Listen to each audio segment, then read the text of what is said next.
Yahawah, and we say big shalom to all our brothers, wherever you may be. May the Most High keep his eye on you continuously as we continue to move in these last days where we're getting ready for a mighty kingdom through Yahawah Hashem Yahawashi.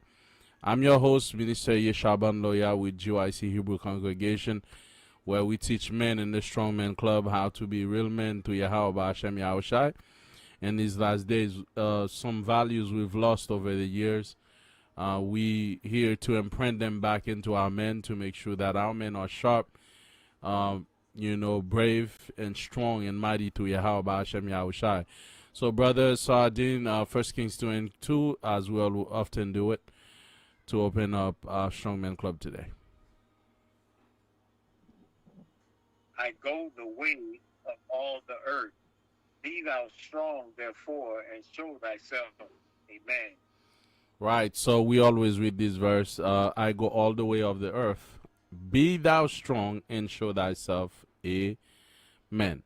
So when we talk about being a man, we're not just saying, the male features of a man. We're talking about show yourself a man according to the purpose the Most High call you to be. For without that purpose, you're not a man. So that being said, there's a whole agenda against us in these last days to demasculate us, to take away that essence of a man from us.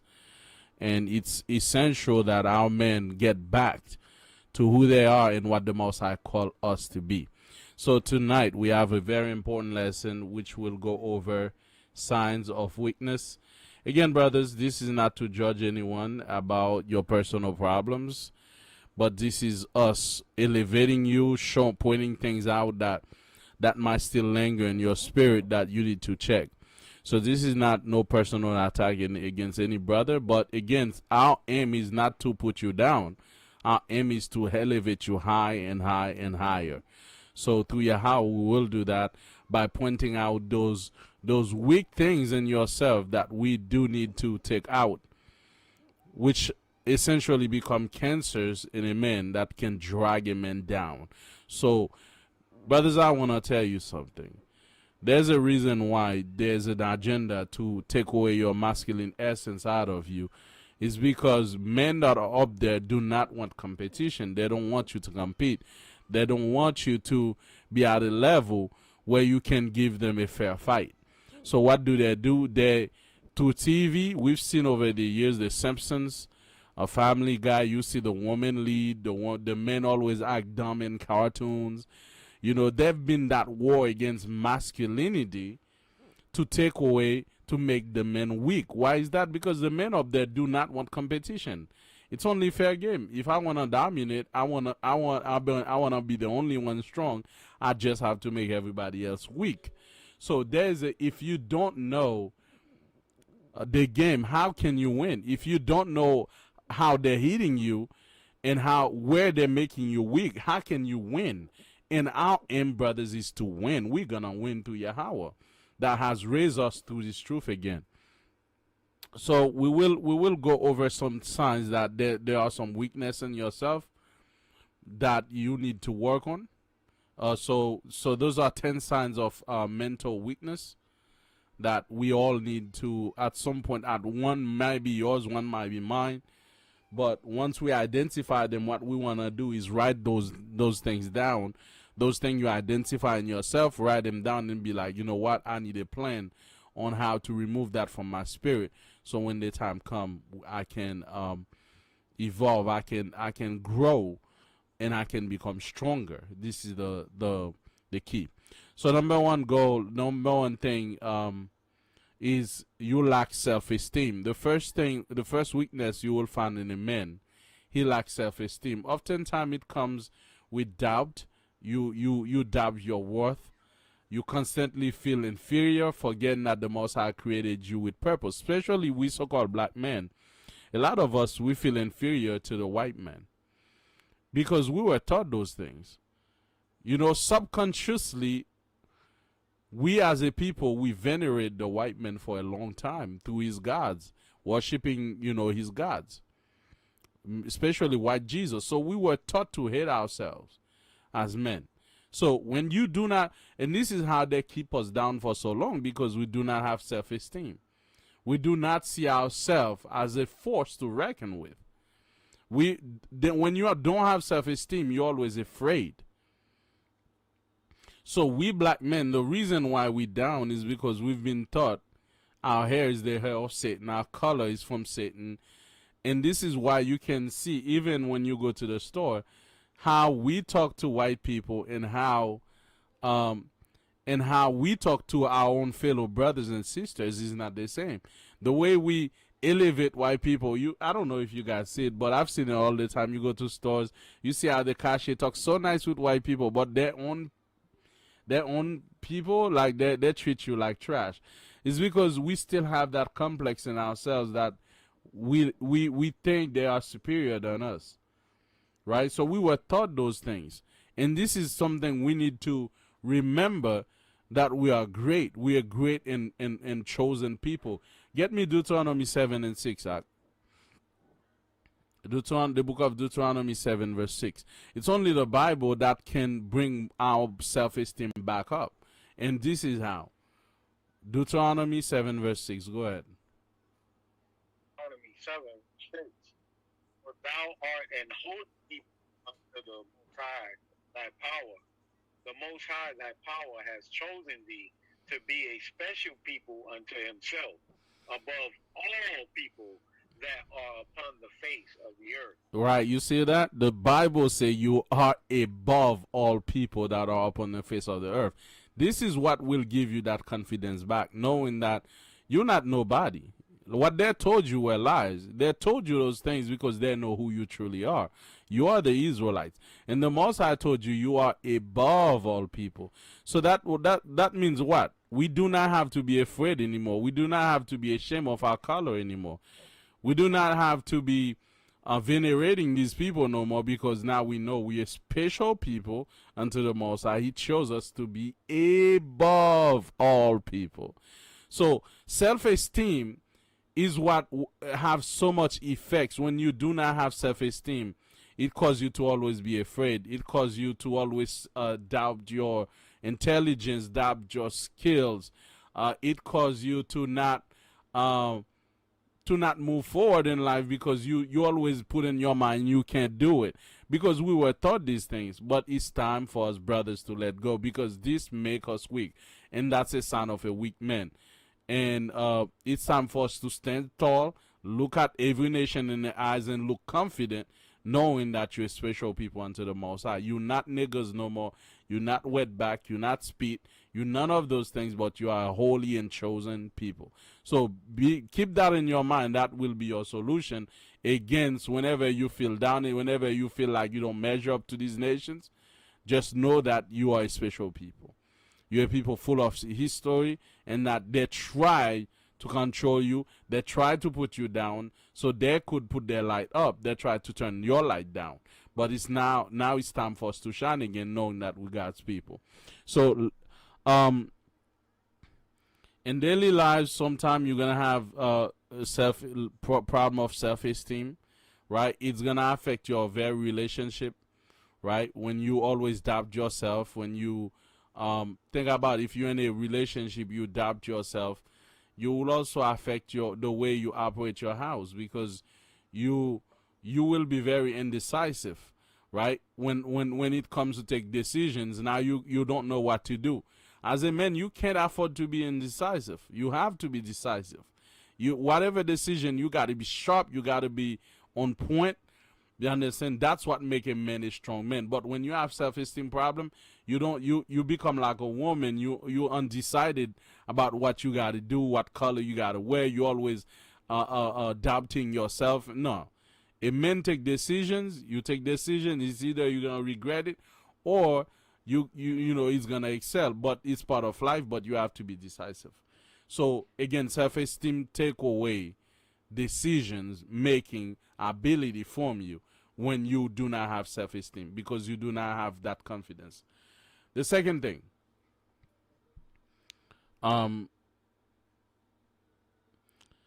You don't stand up for yourself. That's another thing that many men, especially we were taught in the system, that we need to undo. A lot of men cannot stand up for themselves. You allow others to walk over you, avoiding confrontation, even when truth and righteousness are on your side. So some men they literally avoid confrontation. Uh, but here's the thing. I'm gonna show you that scripture right quick.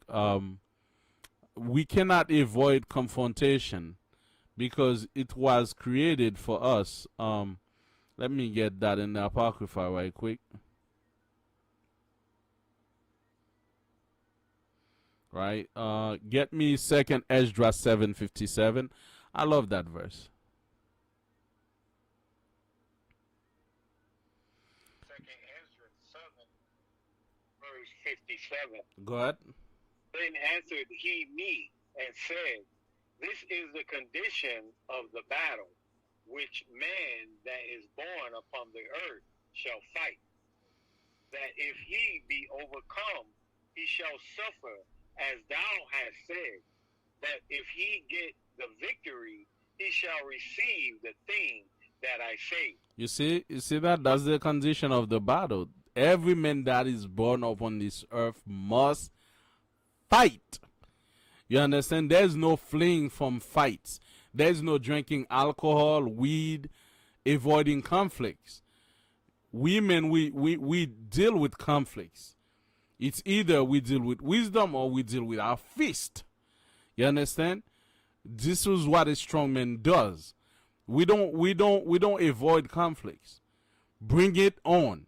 So this is why a lot of time we're afraid of this nation is because we're always avoiding conflicts. No more. If you see a man avoiding conflicts, conflicts will always follow him. Because the truth is, this is the condition of the battle. This is the condition of the game. Every man that wants peace must prepare for war. You understand? So you can't be avoiding conflicts. That's part of life. That's part of the condition. So, and that's also goes into your relationship, into the congregation, into brothers, into sisters, into every aspect of life. And everybody that knows me know me. I love me a good fight. You understand? If you want to bring a good fight, I will, I love that. Bring it on. I'm not going to avoid no conflicts, and everybody who knows me knows me. You understand? Bring it on. You understand? Because that's part of life, and everybody must fight. So, because when you avoid conflicts in life, not only conflicts will follow you, but you will suffer. Because if you avoid dealing with your problem in your house, you'll suffer. Your wife will end up leaving you. Right? Because you too soft. You don't want to deal with the issues and the situation. You always be the guy, the minute she start talking, you want to run away. You, as a man, you need to develop a taste for violence. You need to develop a taste for fight. You need to develop a taste for conflict. I love me a good fight. Bring it on. As I said, I have a taste for it. Bring your conflicts on. I'm not going to bother nobody. Be mindful. But if you bring the conflicts, you bring the fight, I'm going to fight you. I'm going to give you a good fight. I have a taste for it. So as a man, you need to have a taste for conflicts. Anyone that want to mess with you need to find out. You understand? Any man that your spouse, I don't care who it is, if they bring a fight, then it's going to be a fight. That's the fight God give me today. I'm a strong soldier. I'll take it on. So Just clarify that it's not a physical fight. I don't need to clarify that. Whatever fight it is. Again, as I say, a strong man is also wise. Pick your battles wisely. But when we're talking about fights, certain fights, physical or mentally, or verbally, or whatever phase it comes to you, you're gonna have to fight. If the enemy come and pursue you, and you're not gonna fight and be in the name of the Most High, I'm not gonna fight you. No. But when it comes to the household, it could be a different story. You understand? You have to use as I say, whatever battle that's presented in front of you, you gotta use your wisdom and discernment. But in general rules, I'm talking in general, a man cannot be avoiding conflicts. A man cannot be avoiding fights. A man cannot be avoiding war all his life. As much as you want, as the Bible say, be in peace with all men, avoid country as much as possible.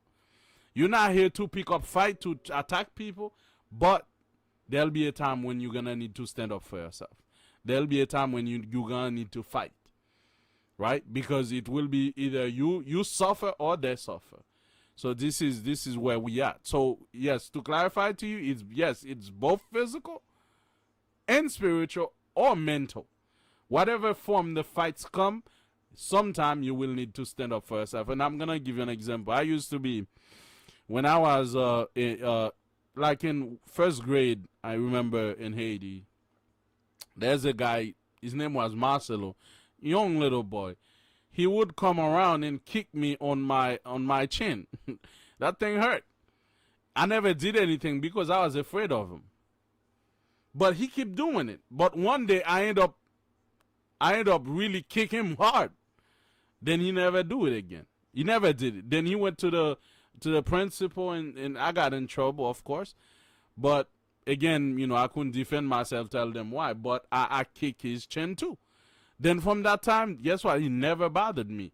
And one more example, I used to be in school, they used to make fun of me. I used to cry a lot when they made fun of me. But I got to a point where I'm like, wait a minute, why am I crying for these guys? Then I start making fun of them. Then they start crying. So in life, you cannot be the kind of guy that don't stand for yourself. Because if you don't stand for yourself, someone will walk all over you. You understand? But again, as I said, this is general rule. But pick your battles wisely. Meaning what? How do we pick battles wisely? As the Bible says, always think of the end of something. Whatever, what I mentioned that before in one of our lessons. Whatever you start, think about the end of it. How it's going to end up for you when you do this. So this is how you can measure up to know if it's a good idea for me to fight at that moment. You had something, brothers. Sardine, I see your microphone was on.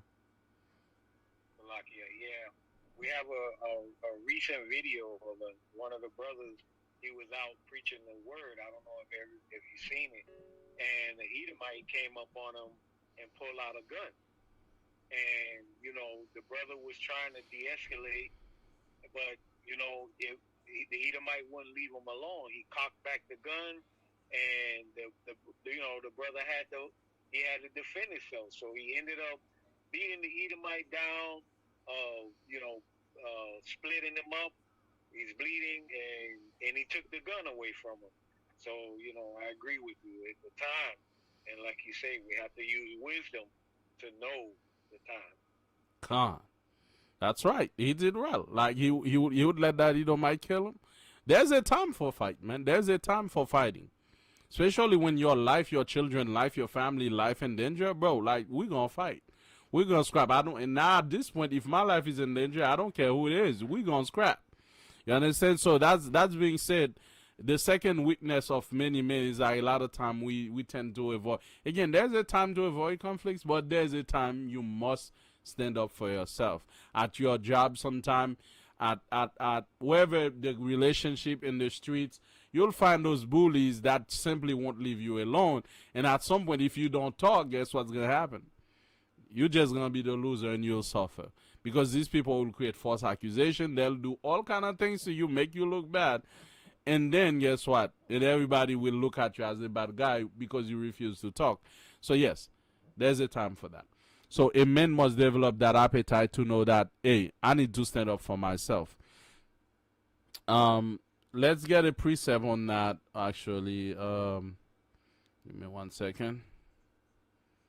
Let's get a precept to show you that at one point you must stand for. Well, we already have it. Every man that comes to this earth must fight. But let me see.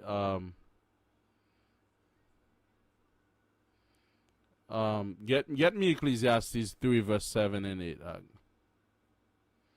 Ecclesiastes 3 verse 7 and 8.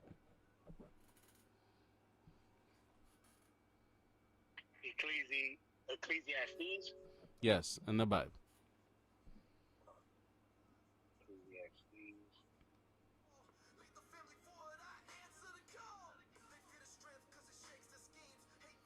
7.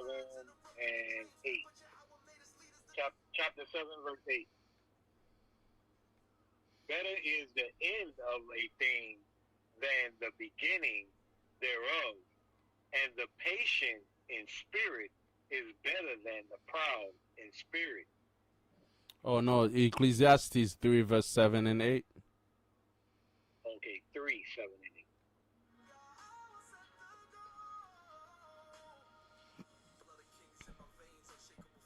A time to rend and a time to sue, a time to keep silence and a time to speak, a time to love and a time to hate, a time to war and a time of peace. You hear that? There's a time to keep silence, and then there's a time to talk. Right? You have to understand the time. How do we understand the time? Is the signs. And how do we understand the signs? Is what's in the end of it for you. What do you get at the end? You have to always think of the end result. What do I get out of this if I do this right now? Right? So is it time for me to speak now? If it's not, then you gotta wait. So it's very important. And the Bible also says it's time for war. There's a time for war and there's a time for peace. And as a man, you can't be avoiding war when it's time for it. You can't.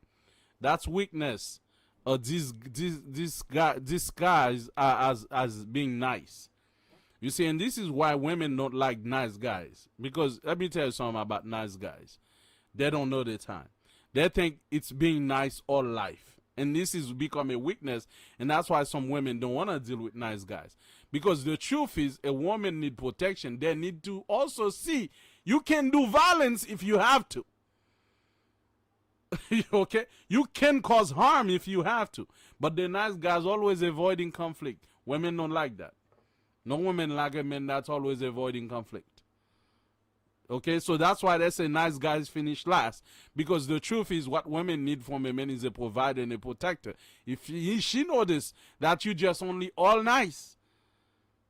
I'm gonna tell you a story. When I was with my wife and I went back to my hometown, you know, we traveled there, and her brother came out trying to take her away from me because, and she's grown, she's you know about more than 20 and stuff like that, and the men came being jealous. Oh yeah, I want my sister. I'm like, bro, I came with her. You can't just go.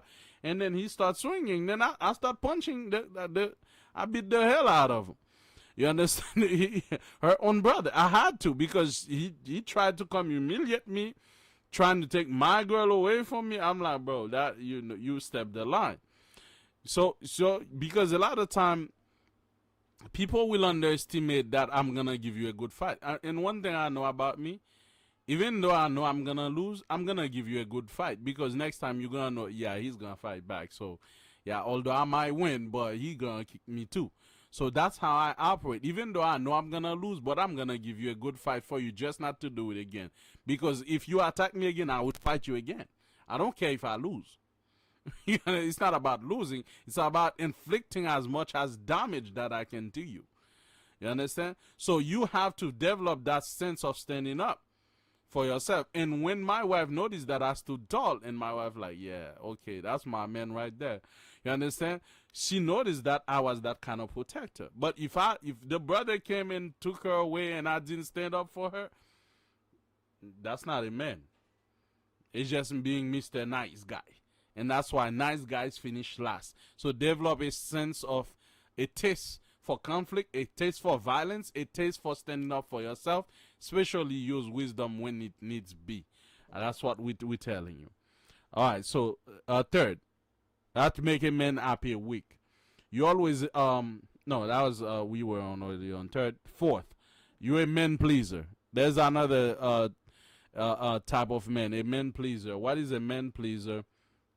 It's a man always seeking validation from other people, more from the Most High or from what's right, right? So get me Galatians 1 and 10, my brother.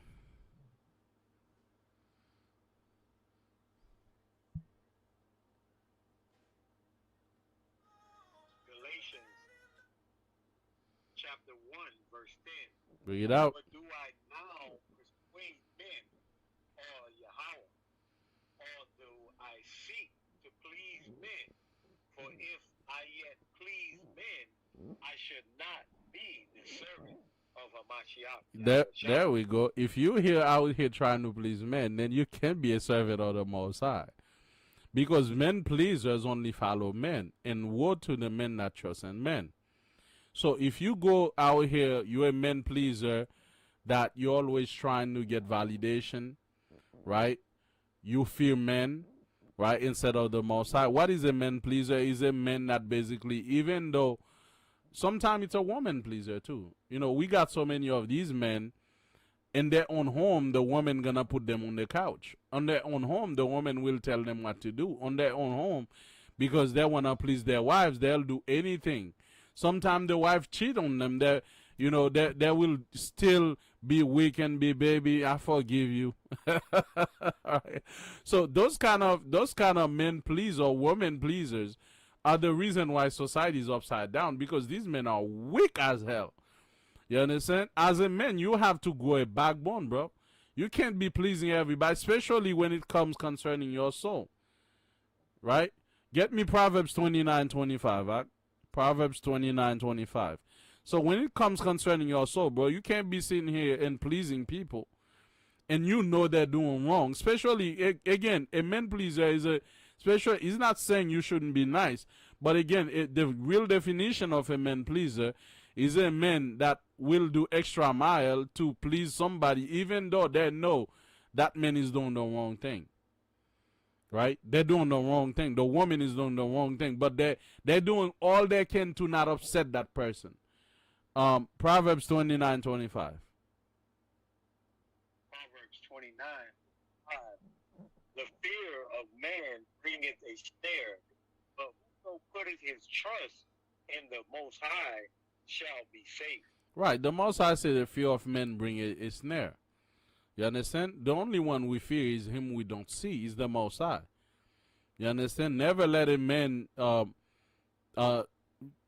you turn into a man pleaser, because once you do that, you turn into a dog. And remember, why it's a snare? Because remember, the dog think because he keep barking, that means they're gonna be loyal back to the dog. But the truth is, once that dog is a liability, that the dog is no longer needed, right? So soon, if there's famine, don't think they're gonna feed the dog before the owner. If the dog grow old, then they'll kick the dogs to the curbs. And this is what we got. A lot of celebrities, they're men pleasers. They come in the truth, and the pressure start piling up. Right? Get me Exodus 23 verse 2 as well. Like, pressure start piling up, then they drop out of the truth. Those are men pleasers. They're really, going based on what the mass think and what people saying. You understand? They don't have a backbone for themselves. Exodus 23 verse 2.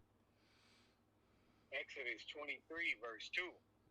Thou shalt not follow a multitude to do evil, neither shalt thou speak in a cause to decline after many to wrest judgment. Right. So the Bible said, "I shall not follow a multitude to do evil." Don't be a man pleaser. And everyone that knows me knows that about me, bro. Like, I'm the kind of guy. Even if I know I'm right, it's not being rebellious again. But if I know for sure what I'm saying is right, I don't care if there's 50 or 2,000 people in the room. If I have to stand by myself, I'm going to stand by myself, because I just have that confidence in myself. I'm not going to be like, basically, because everybody's going on that side, bro, I'm just going to go with the crowd because I see that's where everybody's going. Don't be like that. The Bible says, do not follow a multitude to do evil. If you have to be the only guy that stands for righteousness, do it. So don't be a man pleaser or woman pleaser. Although you know they're doing wrong, you're still supporting them. You're still going extra mile to make them happy. Listen, don't be that guy. That's a sign of weakness. You're not a dog. And that's why the Bible said the dogs shall be outside of the gate. There's no dogs that will enter the kingdom of the Most High. The dog, again, is not just a real dog. He's talking about a person that's a man's pleaser. Always, doing what men say, although what the Most High say.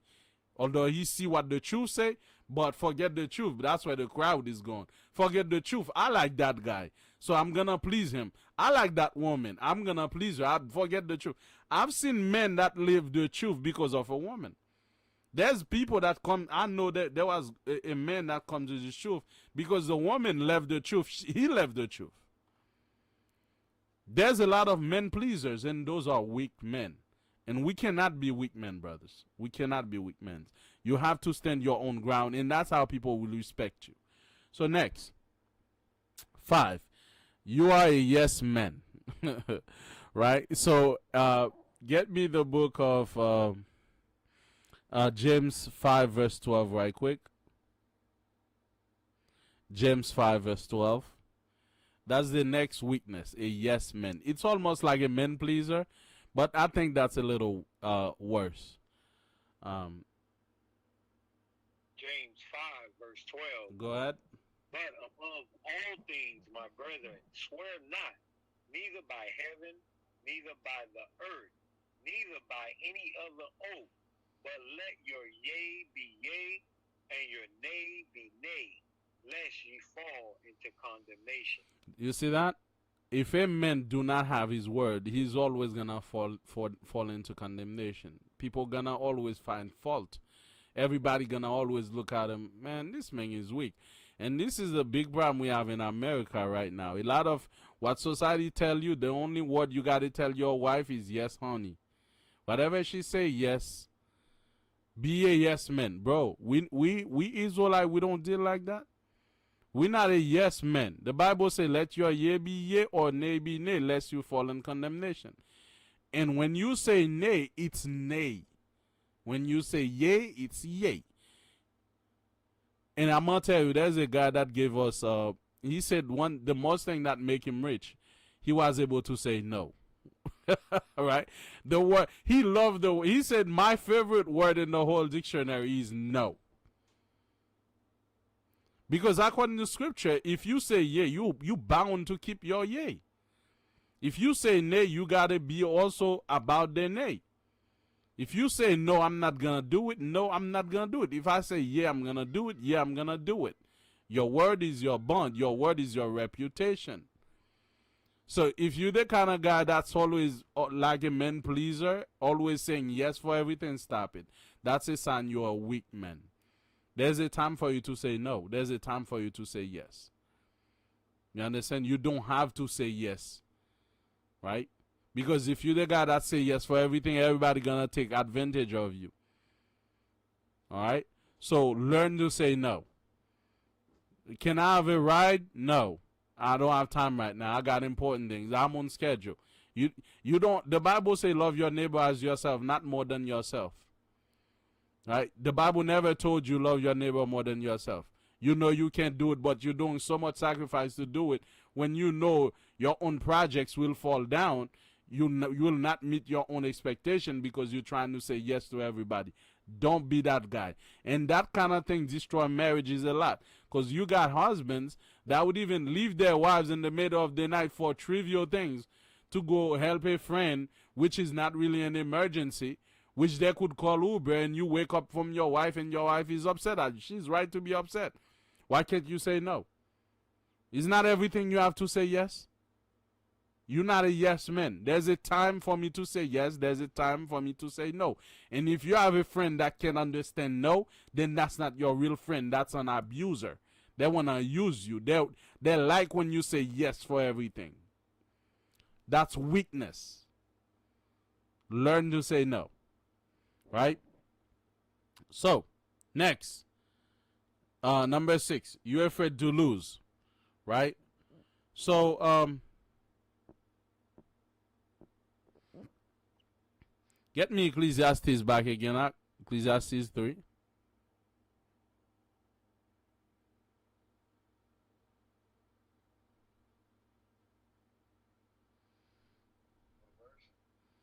Give me 1 second. Let me get to it.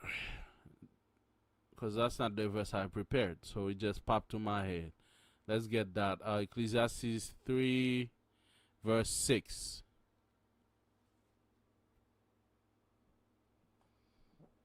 Ecclesiastes 3 verse 6. Mm-hmm. A time to get, a time to lose, a time to keep, and a time to cast away. That's right. So the Bible said there's a time to gain and there's a time to lose. But some men you're afraid to lose. And that fear is gonna be a snare unto you. You're afraid to lose money, you're afraid to lose your wife. And I'm gonna tell you, especially when it comes to women. If a woman notices that, especially in early relationship, if a woman notices that you're so afraid to lose her, you know what's gonna happen? She's gonna control you. How? She's gonna say, "Man, I can. This man loves me so much. I can do whatever. He's not. He's afraid to lose me." Then she's gonna start doing. If she's a wicked woman, especially, she's gonna start doing whatever she wants to keep you. To whatever she wants to do because she knows you ain't going nowhere. And a lot of women, that's how they trap men. The minute they notice you, the kind of men that's so afraid to lose them, then it become a trap. They reverse psychology on you, and then now they wanna do everything. They know. I know some men, even if the woman cheat on them, they're not gonna leave. They're so afraid to lose that woman, bro. Like you know, and a lot of these women, they'll take advantage. They know they know he ain't going nowhere. That loser ain't going nowhere. No matter, even if I cheat, he ain't going nowhere. Cause he love me. You know I'm not. Listen, never give nobody that power over you. There's a time to gain, there's a time to lose. And that same thing apply in business. You may work with a brother, and this is one thing too. That's a sore weakness. Especially among our people, they're always afraid to lose money. When it comes to business too. Listen, business is, if you wanna do business, you gotta be willing to lose money. If you the kind of guy that's not willing to lose, you're not going nowhere in life, because that's part of the cycle of life. Investment. You may invest with somebody and then you lose your money. You may purchase something, it lose value. That's part of life. You have to understand there's a time to win and there's a time to lose. So don't be that guy that's always afraid to lose anything. Remember, there's one wise man that said everything in life is a rental. Your body, you're renting it. If you don't take care of it, then you're gonna get big. Your wife, you renting her, because one day she's not gonna be here no more. Your car, definitely renting it because you sign paper on it. Your house. Yourself, even yourself, you renting your own life, because one day you're gonna give space to somebody else to come out here. So like Job said, you came with nothing, you're gonna leave with nothing. So don't be the guy that's afraid to lose. Be the guy that use wisdom, though. I'm not saying just spend your money in lottery, and no, that's far from the point. But don't have that fear in your heart, because even one day that happens, you lose. Hey, the most I give, the most I take. And that also will allow people not to control you, because remember, people will control you based on your fear. What they know you fear is what they will use against you, because they know that's your fear. So don't have those kind of fear to lose anything in life. You understand? So that being said, let's move to the next one. Don't be afraid to lose. The next one is number 7, which is you flee when it gets hard. Right? Get me Proverbs right quick. And I think that's one thing we talked about before. Proverbs 24 verse 10. We read that before, but we'll go over it. If you're the kind of man, whenever something happens, you all you want to do is flee, then this is for you, and that's something you need to fix. The book of Proverbs. 24, verse 10. Yes, go ahead. If thou faint in the day of adversity, thy strength is small. Right. If you faint in the day of adversity, your strength is small. If you're the kind of guy like whenever adversity hit and all you wanna do is running away, you still got some work to do on yourself, right? And all of us in this aspect, a lot of time we cannot handle stress. But there's a man I was listening to. He said the most successful people on earth are those people that can take a lot of stress. Because he said a lot of people think being wealthy it's not a lot of stress and pressure. He said the more money you have is the more stress and pressure you have. There's a guy, he said every week somebody tried to sue me. He's a celebrity. Everybody tried to sue me. He's like, my neighbor tried to sue me because my dog was barking too loud. Someone tried to sue me because my grass was too high. He's like, everybody's trying to sue him every day, and different problem and situation is popping up and things you have to deal with. You understand? Think about a man like Vladimir Putin. What he have to deal with Europe, the war in Ukraine, economy at the same time. He have to deal with invasion, domestic problems, terrorists, all kind of things. Think about a man like that. So in us, any little... I have a feedback. Hold on, brother. I'll take you right there after. So think about us. You know, you got little congregation problem, you want to flee. You have marital problem, all you want to do is flee.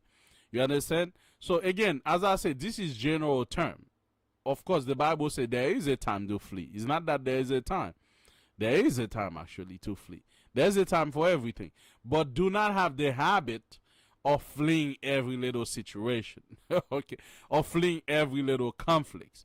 So we have to be balanced. Yes, there's a time to flee, but don't be that guy that easily. And this is why the so-called black family is destroyed, because every little problem the black man is gone. He went to buy milk. We need to stop doing that. Every little problem you can't flee. It's your job in the house to do your best, the best that you can. You understand? To actually fix situation because you're the man. Brother Surak, you had something? I'm sorry, that was an accident, Chief. Okay, no problem. So that being said, brothers, you know, don't flee when it get hard, because you know, except if it's for the time. We know the time is the signs. If there are signs, okay, and we know what the end of it, what's gonna be the end of it for you. If you notice the end, maybe I'm gonna die if I don't flee, and you definitely gotta flee. Remember, life, family, the Most High, those things are priority in your health, right? So I'm gonna put those 4 things for you: the Most High, your life, your family, your health, right? So those 4 things, if you notice that they are in grave danger, it's time to go.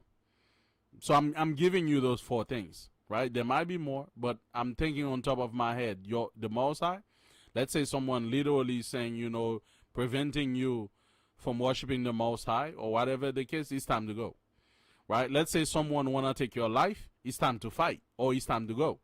Someone gonna take your family, destroy your family, it's time to fight or flee, right? Someone wanna take your health away, you feel like you're going crazy, your mind is going off, you're losing your balance, you may end up doing something crazy, it's time to go, because at this point, you notice that nothing can help you, your mind is being reversed, it's time to go. So those 4 things, whenever you see they are in jeopardy, it's time to go. You know that. So you guys know those 4 things, right? So let's go to number 8. You crumble at what people think of you. So that's another weakness, when men crumble at what people think. Oh, this is what they're saying. Start crying. Oh, why he said that about me? Oh my God, I can't believe he said. Listen, as a man, you can't worry about what everybody think about you. You can't live your life like that, because everybody is entitled to have their own opinion of you. That's humans. But you can't be like, oh, I'm not coming to congregation because he think that of me. Bruh, be quiet. You understand? So if you gonna be the kind of guy that live like that, man, you'll never be stable in life, because everywhere you go, someone... That's why there's good and evil. Even the Most High, people think bad of the Most High. Think about it. The Most High made all these crazy people, and they sit there and curse the Most High out. And they talk bad about the Most High. Who are you? They're not gonna talk bad about you. Who are you? They're not gonna have no opinion of you. You understand? So stop it. You understand? So don't kill yourself. And get me John 12 verse 43. John 12 verse 43. Don't be that guy that you crumble when people think something bad of you, bro. Like, be strong on your 2 feet. You understand? What people say about you don't define you. trust me, that it doesn't. And even though sometimes what they say about is you, it could be true, but the life doesn't, life could be this today, but it's not that tomorrow. Things can change for you. So it really don't matter what they're saying. You have to keep working and fix your mistakes. And even the most I give people a second chance. So you can have a second chance too. So don't sit there on your mistake and bawling like a baby. Oh, look at what I've done and now people are talking about me. Bro, man up, get up, work, fix your mistakes, do better, do good. See if the most I can forgive, you understand, that's what really matters. John 12 verse 43. John 12, verse 43. For they love the praise of men more than the praise of the Most High. Right, you see that? The Bible says, for they love the praise of men more than the praise of the Most High. So sometimes, what's going on with those men, they love the praise of men. They love when people is talking good about them. And they cannot take it when people say anything against them. So they cannot take it when people talk bad about them. So when they hear about how someone speak behind them, say something, they go crazy. They want to kill somebody. They lose their mind. Oh, you can't say this about me. Listen, bro. It's not that serious. What people say about you, trust me, don't matter. It really don't matter. You understand? And as I said, every mistake can be fixed. You understand? But there's no reason why to give up in life. There's no reason why to give up on your faith. There's no reason why to give up on yourself, to feel down when people talk about you. Of course, you can always address it. We have to be balanced here. If someone talk behind your back, of course, you can always go to the brother, follow the commandments. Hey, brother, I heard this and that. But other than that, if the problem is fixed, then it's fixed. Even if it's not fixed, don't go crazy. Don't go berserk. And that's a sign of weakness when a man is so concerned about what people think about him. That's a severe weakness.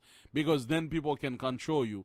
Because they know how you're going to act when they talk about you. Then they're going to do it on purpose now, to have you act out the way they want you to act out. Now they got you under control. They got you on lockdown. Don't let people control you that way. All right, so next. 9. We have one more after that. You have no conviction. What is your conviction? Is what you believe, your ground, your base, right? So you lack moral backbone. Your beliefs change with pressure. So basically, you're the kind of guy, even you come in the truth, the minute a pastor come to you and give you a verse, you 7 day now. You go back to 7 day. He's Egyptologist. He's Arab now. He believe in voodoo now. Like, I've seen so many of these people. Get me James 1 and 8. So it's a severe weakness when a man do not have a conviction. One day he's this, one day he's that. Never trust a man like that. Never walk around with a man that you see that today he believe this, one day he believe that, then he believe that. He never stand on what he say he believe on. Right? James 1 and 8. James 1, verse 8. A double-minded man is unstable in all his ways. Right, so a double-minded man is unstable in all his ways. So if you see a man double-minded, meaning he have a pattern. Now I do know a lot of us, we come from Christianity, and then now we in the truth. But yeah, we know we changed the different beliefs we had because we find something greater and better, which we believe in the scriptures. But now, let's say we've seen brothers like that. They were Israelites, then they're Egyptologists, then they leave Egyptologists, they go to Islam. Then before you know it, they go to voodoo. Like, they're all over the place. When you see a man like that, don't follow this guy because he's unstable in all his ways. Right? Me, I was Seventh-day Adventist all my life. Then I go to the truth. Now, I've been in the truth since 2011. Still on there. You're not going to see me balancing. I'm here, I'm left, I'm right, I'm this camp, I'm that camp. I'm moving here, I'm moving there. Be mindful of a man like that. That's an untrustworthy man because he'll be unstable in all his way because he's not decisive. Right? So, don't be that guy. Right? And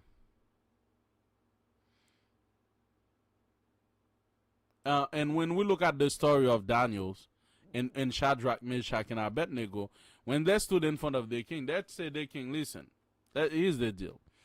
we're not gonna serve your gods. But even if the Most High don't save us from the fire, we still not gonna serve your gods. You see, these men, they don't care you're gonna kill them, but they stand strong on what they believe. And this is why they're part of history. Because weaklings don't make it in history books. If you're weak, you'll never make it. But the people that make it is those men that had conviction in life, that stood and died for something. Not people when time get tough, they're like, man, I'm no longer Israelite. They're calling them terrorists now. I ain't wearing them fringes no more. You understand? I ain't Israelites no more because they're speaking bad against Israelites. Oh, that video come out, they expose Israelites. All of a sudden, you something else, man. Like, we have so many of these people, and this is not a good sign of a strong man. A strong man study what he believes in. He know where his heart is. He know what he's into. And he's strong, he's founded. You can't just take him out of what he believes on. He's gonna die before you take him out, right? And if he changes his mind, it's because he really learned something way greater that he knows that even better than what he knew before. A righteous man only improve in his knowledge. He doesn't go backward, right? He doesn't go backward. So number 10, it's hard for you to receive correction. So that's the last one. So a sign that a man is weak is that it's hard for him to receive correction. Get me the book of Sirach 32 verse 17.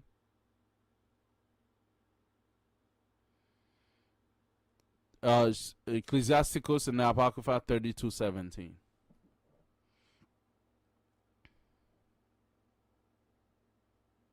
Ecclesiasticus 32 verse 17. Go ahead. A sinful man will not be reproved, but findeth an excuse according to his will. Right. So a sinful man will not be reproved. He will not be corrected, but he'll find an excuse. You understand? So a man have to, as a man, you have to be willing to take correction. You have to know where you go wrong.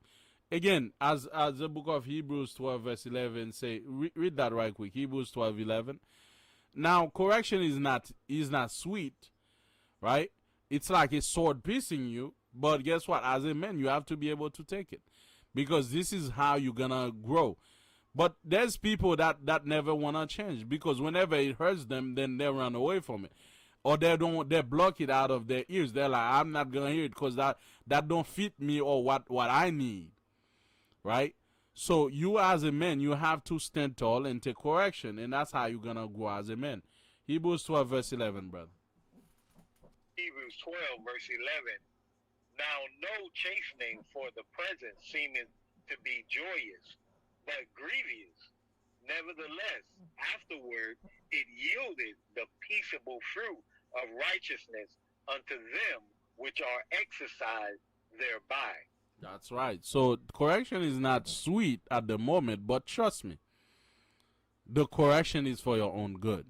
It's going to help you grow. After that, you're going to realize what he has done for you, the fruit that it brings to you, because you accept it.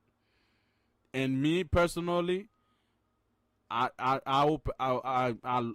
open my heart to corrections. You understand? Brothers, you are open to tell me what it is. You understand? I'm not going to say, bro, I'm not going to. Some brothers, you correct them, they'll look sad. You understand? But me, you tell me what it is. We'll talk about it. We'll see how we can. We'll see the challenges. As we had doing the park, during Tabernacle, we talk about fitness, and we talk about the challenges we face on fitness and different things. And I took those corrections, and I say, okay, how do I improve that? This is how men have to be. You have to be open for correction. This is because I always tell brothers, remember, you don't see your face. Other people see your face. If there were no mirrors, people would tell you, hey, there's a booger in your nose. So I see you, and the thing is with the Most High, he made you, but you can't see your own face. Somebody else got to see your face, or you need a mirror. The law is that mirror. Somebody else sometimes is that mirror that will tell you, brother, there's doo-doo in your eyes. There's a booger in your nose, right? So correction is good for you. It's not sweet, but guess what? It's good for you, because we as men have to learn to take correction. And I'm gonna tell you something. That's the biggest problem, and I always tell both women and men, if you go ahead, you dating somebody, you notice that they do not have a conscience, do not date them. I don't care if they wear fringes. I don't care if they say they're neutral for 30 years. If they do not have a conscience, do not be with them. I'm going to tell you why.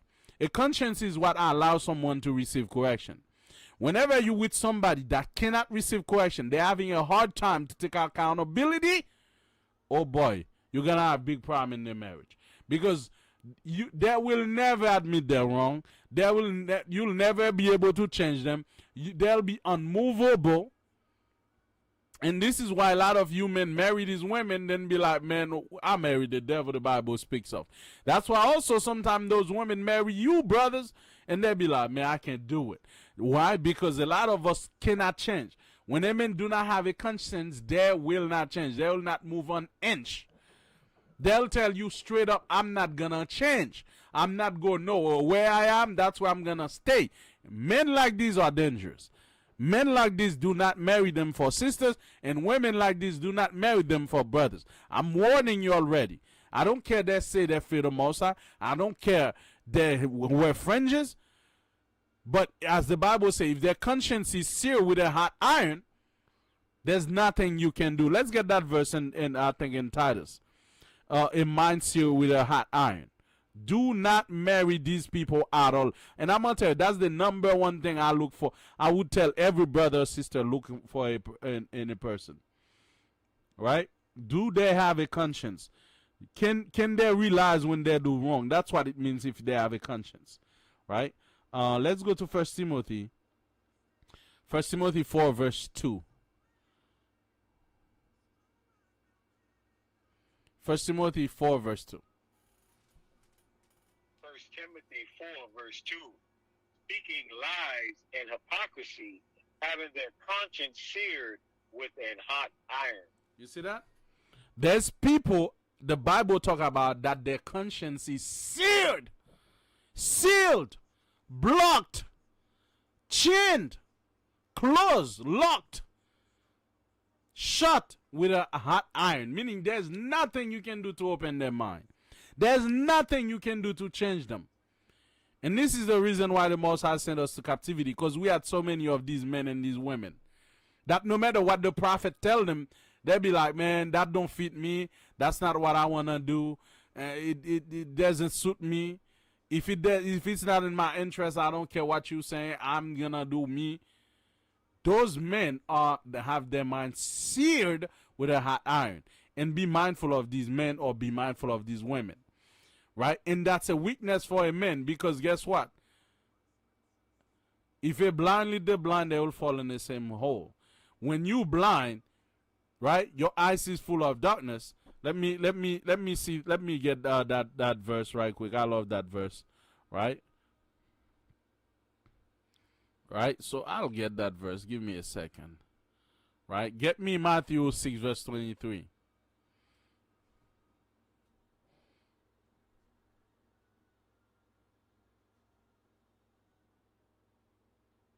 The book of Matthew 6:23. Go ahead. But if thine eye be evil, thy whole body shall be full of darkness. If therefore the light that is in thee be darkness, how great is that darkness? You see that? A lot of you might not understand that. What is that eyes that is in you? That's not talking about your two eyes. That's talking about your third eyes. That's your third eyes is your conscience. If that eyes is blind, how great is your darkness? Meaning no matter what people do, you'll never change. You can never change. Like right now, if someone is listening to me and their eyes is closed, their third eyes is closed, they'll say, what the hell this brother is talking about? Or they'll be offended. They'll be, oh, he's talking to me. Why is he talking to me? Oh, yeah, like he's trying to... Instead of them analyzing what's being said so they can change, they will turn it in a way for them not to change, because there's a great darkness in them. So being unable to be corrected is a severe weakness, because these men who's working in darkness will fall in a pit. It's only when he fall in the trap then he'll realize, oh my God, why the Most High? Why you let me fall in that trap? Why this happened to me? Why I can't find real love? Why I can't find a real woman? Why I can't find a real wife? You know why? Because you have darkness, brother. You can never realize you're wrong. You can never realize where you off. You can never realize what's wrong with you. Your eyes is closed. Your conscience is seared with a hot iron. And therefore, that will be your downfall. And this is one of the biggest weaknesses in any man. So that being said, let's go over the weaknesses right quick. Let's start with the last one we had. A man that's unable to take correction. We have a man that have no conviction, meaning he don't believe in anything. He's always changing his mind. A man that crumble at what people think of him. A man that flee when it gets hard. A man who's afraid to lose. A yes man. You're a man pleaser. You're always avoiding conflict. You don't stand up for yourself. And you lack self-esteem. So these are the 10 things that we have to check in ourselves for us to grow stronger. And I hope it was edifying. Any questions? Any comments, questions?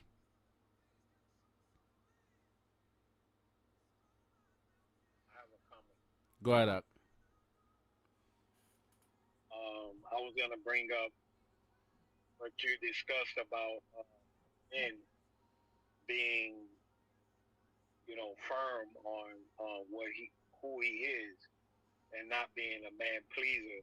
Is that sometimes I notice that in relationships when men are trying to, or women, because my experience is possibly a woman with women, that they will portray to be a certain way. But even us as men, I want to speak specifically to the men, is that if you have a stand or belief or understanding, be firm on what you believe. Because I'm going to speak my personal situation is with my current wife now, is that sometimes she will use like, say things like, oh, you change. And I'm like, okay, well, where did I change? Because I'm the same way I was when I met you. And I'm encouraging us to be firm on who we are, because when I ask for an example, I'm like, okay, well, give me an example of what you're saying. And she can't come up with an example, because I'm who I was when we was dating is who I am now, because there's nothing that changed. I'm a firm believer in the Bible. I'm a firm believer on the order that the Most High have created. God, Yahawah, the Most High, Yahawashi, man, woman, children. And I made that clear in the beginning. But sometimes what we do is we allow the world to get into who we are, because we're trying to get the woman, get her and lock her in and marry her, that we allow the world to come in. And there's a saying, happy wife, happy life. And I'm telling you that is the most dangerous thing that you can do. Because if you allow yourself to take the back road and try to wait until you get married and then change, it would never work. It's never going to work. So if a woman don't accept you for who you are and your convictions from day one, she's never going to accept it once you marry her. It's never going to happen. So that's my encouragement and my advice for us as men. Yeah, I might add some more quick. Two things. First, one of the things in a relationship is if you spend every single day treating her like a queen, don't think she's going to treat you like a king. She's going to treat you like the servant. And in America, they teach you, make sure you treat her like a queen. And this is why a lot of times those men are always treated like the servant, because they still don't get it. you still have to be the king, right? You can bring her to a certain level, but once you, like you were saying earlier, if you make her think she's invincible, if you make her think she's the most desired thing on earth, that sorry, can you mute yourself? Yeah.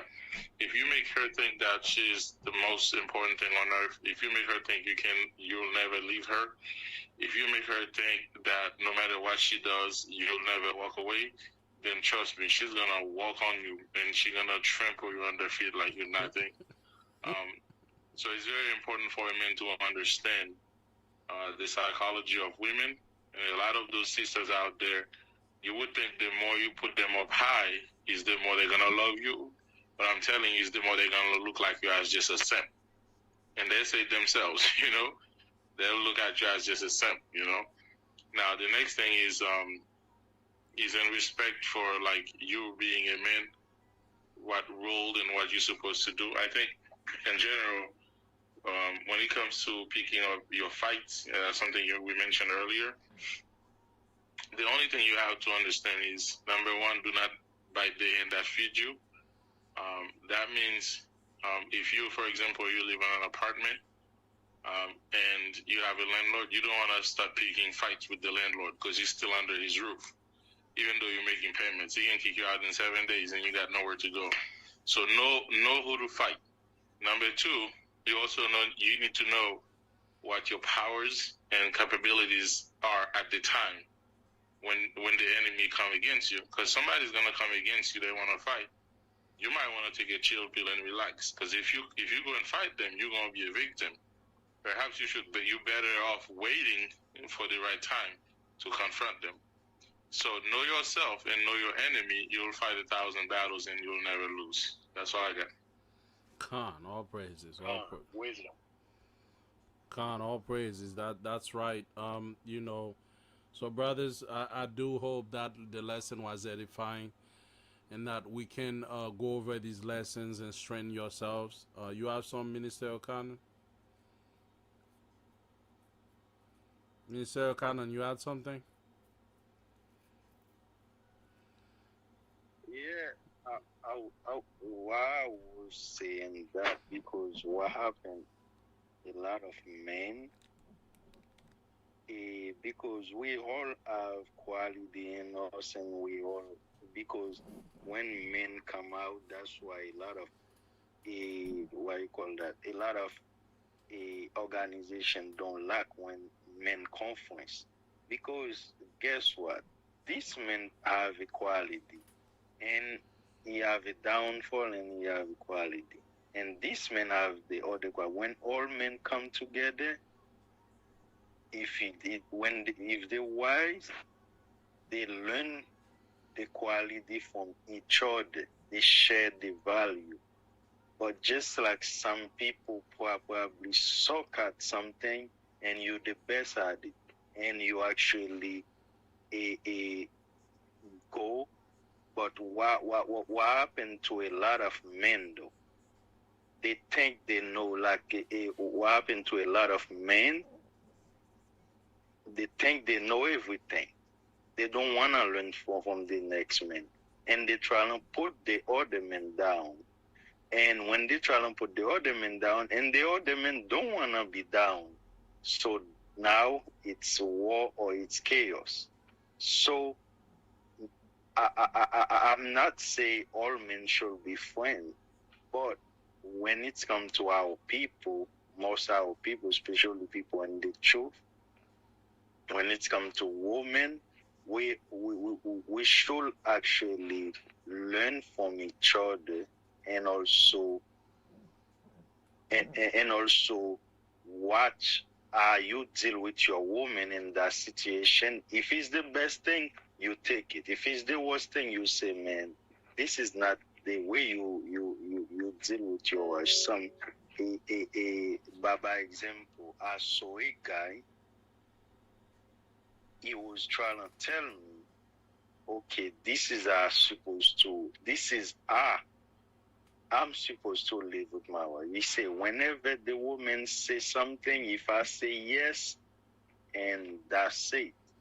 because the woman always gonna always know the woman gonna be secure. The woman, he say a lot of things. I say, man, I can't tell a woman. I can let a woman dictate my life, tell me everything, what to do, and I say, okay, I go along with it, and he start calling me name. He start calling me da da da da da, and me and him we're not on good terms because of that. I say, why you like that? I thought you were a man. We can share a idea, we can share value among us. So because you told me that I'm not agree with you, and you go cold, you're not in good term with me. So in general, why I wanted to stay, because a lot of men don't stand for themselves. In life, you have to have a balance. Just like he said in Ecclesiastes, there is a time for everything. Some men, they be the nice guy all year long. Some men, they be the violent guy all year long. Some men, they just don't care all year long. You gotta know when to not don't care. You gotta know when to pick up fight. You gotta know when to be the nice guy. You gotta know when to be the violent guy too, and you gotta know when not to take bullcrap from people. That's the only thing. All praises. That's right, brothers. And this is the wisdom that we need, and this is what's gonna bring us up, brothers. And that's strength right there. That's real strength and power. That we were not taught these things, and I do hope you guys appreciate the class tonight, and that you can share it. You can leave a comments. You can help other men find those lessons, man. And I do hope the Most High continues to bless us, not only hear those things, but we can apply them, and that we can become stronger men. So all praise to the Most High by Hashem Yahawashi. Already, brothers, Shabbat Shalom, because we know tomorrow is Shabbat. So may the Most High bless you, keep you, and make his face shine upon you, and be gracious unto you. Shalom, everyone. May the Most High bless tonight. Shalom. Shalom, family. Shalom.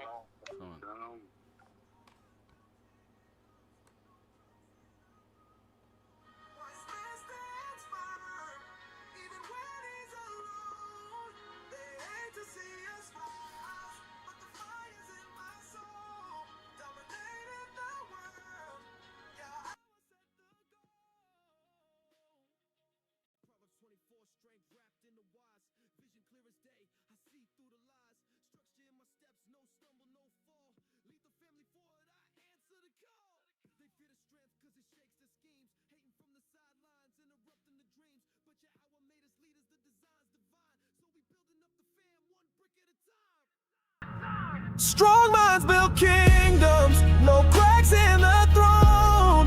Wise man stands firm, even when he's alone. They hate to see us rise.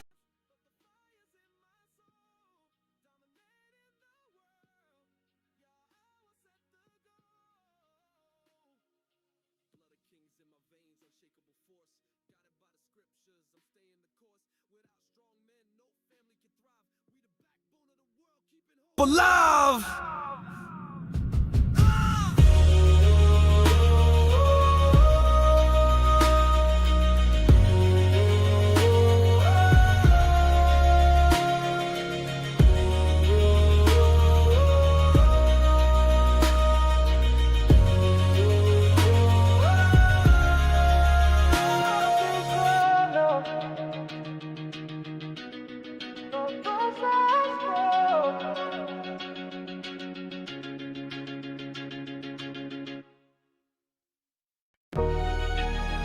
Yeah.